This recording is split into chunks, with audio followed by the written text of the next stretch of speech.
So apparently, Armstrong from Full Metal Alchemist appeared in this chapter. Like, as soon as I saw that panel with the two girls right next to the big tall dude, I'm like, Armstrong, is that you? Like, he has the fucking hair and everything going the exact same way as Armstrong. I'm like, bro, Armstrong and Taizai.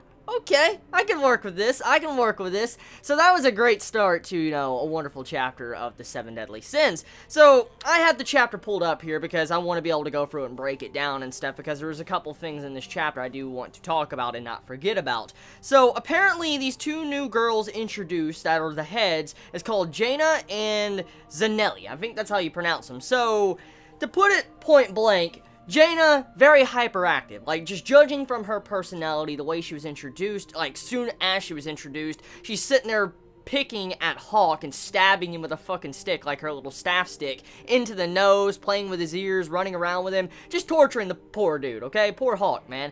So, Jaina, very hyperactive. She's a very hyperactive girl, and that's the way she's acting so far in this chapter. That's my first impressions of her.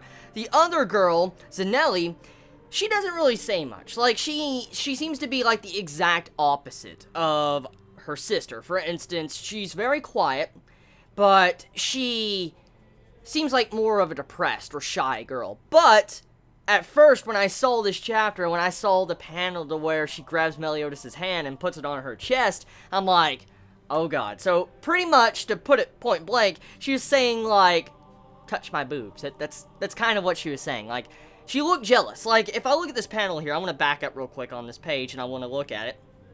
There is a page right here to where Zanelli looks at Elizabeth. And soon as Zanelli looks at Elizabeth, you see it to how she looks at Meliodas. Like, she turns her face away from Elizabeth, and when she looks at Meliodas, grabs his hand and puts, you know, his hand on her boobs. So, I can assume the way that is that this girl is very jealous. She's jealous, and she's also some form of infatuated with Meliodas for some reason. We don't know, but they have a long history, because we come to find out Meliodas, at one point in time when they were, you know, going on missions with, you know, as the 7 Deadly Sins, they came to this forest and they met these girls one point in time in the past. So that's how Meliodas knows this girl, but we don't know exactly the connection between these two and why. I'm assuming the reason why this girl, Zanelli, is actually jealous is because Elizabeth looks a lot like Liz. And I've talked about, you know, Liz and Elizabeth, you know, and a bunch of us have talked about how most likely Elizabeth is a reincarnation or something similar to that, maybe a child or something, but, well, I've talked about it a lot. And I think the reason why Zanelli did what she did with grabbing Meliodas' hand is probably because, you know, she looks a lot like Liz. So now that that's said and done, let's move on with the chapter. Now, thing I want to point out with the chapter, actually, that was very interesting, was coming to find out that the dude that looks like Armstrong, he's like 15 or 16. Like, he's only fucking 15 or 16. Like, what the hell? He is only 15 or 16 damn years old. What the fuck?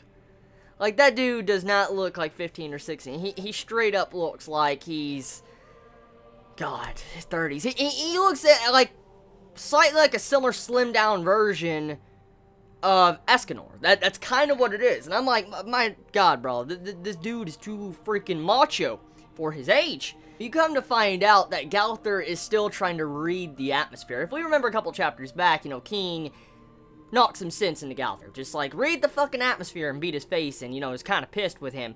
And in the chapter, you see it to where Galther's just standing back at the doorway, and he says to Arthur right next to him, he's like, are you not gonna go in? And then you have where Galther says, like, I'm trying to read the atmosphere right now. So Galther's self-reflecting. He's straight up trying to read the atmosphere and learn, and you could still see the way King looked at Galther that he's still pissed. Like, he's still pissed at Galther. You can tell. So there's still some beef between those two, and it's eventually gonna be so. I think Galther's trying to change or learn or something, judging by how he's still trying to say that. So, anyways, you have it to where Meliodas has to go on to a trial. He has to go into this dark room that's on this, you know, sacred land of the Druids.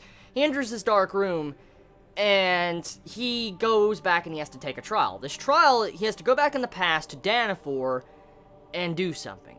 I'm assuming, judging by the way it was done, like with the structure of how he has to trial and he has to pass, and he's going back to where he had his power, I'm assuming he's going to have to deal with the tragedy of losing Liz once again. So, the way this is going is, we might be getting into some form of flashback arc. You might be getting into a slight flashback arc, maybe for a couple of chapters, maybe 5 chapters, 10 chapters, maybe, you know, 2 chapters. But I think we're getting into some form of flashback arc, because we're finally going to find out about Meliodas' past.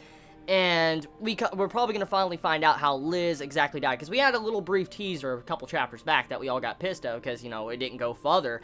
But now we're going into the flashback, because Meliodas has to relive his past and complete a trial. Judging by the way it was done, though, I think Meliodas is going to have to overcome this trial without losing himself. For instance, going into a fit of rage, or, you know, wanting to, I guess, destroy Danafor in the process. I'm assuming something like that's going to happen for his trial. That's something he has to accomplish, because if he goes and tries to do the exact same thing he did in the past, most likely he won't get his power back. It's one or the other. So yeah, I mean, very interesting circumstances. I mean, Meliodas' face when he looked at, you know, Liz in this chapter, when he saw her again, you could see the pained look on his face. It was very sad. Like, we're getting into something that's going to be very good and very interesting, because I've been looking forward to seeing what Meliodas' past is about. We're finally getting to it. I'm really hyped up for this, because we're finally going to get our questions answered. We're finally going to get to find out more about Meliodas' power, how strong he was. I mean, just so many different things like that. And maybe we might find out more about the connection between Liz and Elizabeth. So let's look forward to that. And that's about it when it comes to this chapter. Oh yeah, one last thing I want to clarify before I end this chapter review. A couple of Chibits last week were shocked I did not mention and say I called it, you know, in the last chapter review, when, you know, we found out that Merlin kind of took away Meliodas' powers, like, Meliodas' powers taken away. A bunch of Chibits asked, like, why didn't I say nothing about that? I've been talking about that for God knows how long. Like, it's been a fucking long time. Like, I think early chapters, like, well, not early chapters, chapter like 107 or 8, like chapter reviews. It's been a long-ass time ago. I've been talking about it for weeks. And so I didn't really need to mention it, because if you've been watching my reviews for a very long time, you already know about that. So I didn't think I really needed to mention it. But that's why I did not mention that at the end of last week's chapter. Also, factor in, I was a little bit sick last week too, with a bad headache for majority out the entire week. So forgive me for that. But anyways, you all have a wonderful day or night wherever you live. Please be safe. Chibi out.